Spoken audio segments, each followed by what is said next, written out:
Deuteronomy Chapter 11 Therefore thou shalt love the Lord thy God, and keep his charge, and his statutes, and his judgments, and his commandments, alway. And know ye this day, for I speak not with your children which have not known, and which have not seen the chastisement of the Lord your God, his greatness, his mighty hand, and his stretched out arm, and his miracles, and his acts, which he did in the midst of Egypt unto Pharaoh the king of Egypt, and unto all his land. And what he did unto the army of Egypt, unto their horses, and to their chariots, how he made the water of the Red Sea to overflow them as they pursued after you, and how the Lord hath destroyed them unto this day. And what he did unto you in the wilderness, until ye came into this place. And what he did unto Dathan and Abiram, the sons of Eliab, the son of Reuben, how the earth opened her mouth, and swallowed them up, and their households, and their tents, and all the substance that was in their possession, in the midst of all Israel. But your eyes have seen all the great acts of the Lord which he did. Therefore shall ye keep all the commandments which I command you this day, that ye may be strong, and go in and possess the land, whither ye go to possess it. And that ye may prolong your days in the land, which the Lord sware unto your fathers to give unto them and to their seed, a land that floweth with milk and honey.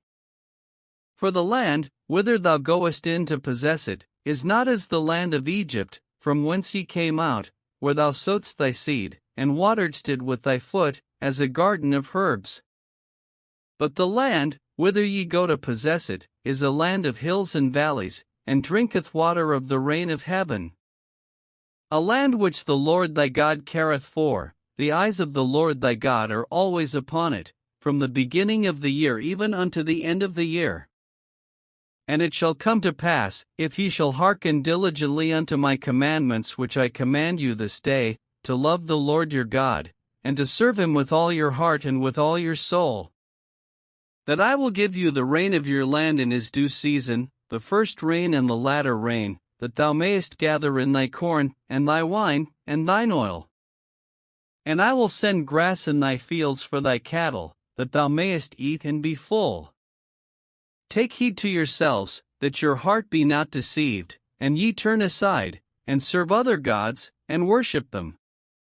And then the Lord's wrath be kindled against you, and he shut up the heaven, that there be no rain, and that the land yield not her fruit, and lest ye perish quickly from off the good land which the Lord giveth you. Therefore shall ye lay up these my words in your heart and in your soul, and bind them for a sign upon your hand, that they may be as frontlets between your eyes. And ye shall teach them your children, speaking of them when thou sittest in thine house, and when thou walkest by the way, when thou liest down, and when thou risest up. And thou shalt write them upon the doorposts of thine house, and upon thy gates,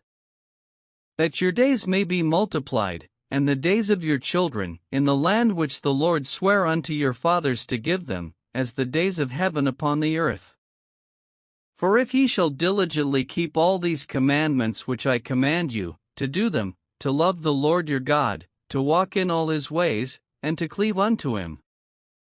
then will the Lord drive out all these nations from before you, and ye shall possess greater nations and mightier than yourselves. Every place whereon the soles of your feet shall tread shall be yours, from the wilderness and Lebanon, from the river Euphrates, even unto the uttermost sea shall your coast be. There shall no man be able to stand before you, for the Lord your God shall lay the fear of you and the dread of you upon all the land that ye shall tread upon, as he hath said unto you. Behold, I set before you this day a blessing and a curse. A blessing, if ye obey the commandments of the Lord your God, which I command you this day. And a curse, if ye will not obey the commandments of the Lord your God, but turn aside out of the way which I command you this day, to go after other gods, which ye have not known. And it shall come to pass, when the Lord thy God hath brought thee in unto the land whither thou goest to possess it, that thou shalt put the blessing upon Mount Gerizim, and the curse upon Mount Ebal. Are they not on the other side Jordan, by the way where the sun goeth down, in the land of the Canaanites, which dwell in the champaign over against Gilgal, beside the plains of Moor? For ye shall pass over Jordan to go in to possess the land which the Lord your God giveth you, and ye shall possess it, and dwell therein. And ye shall observe to do all the statutes and judgments which I set before you this day.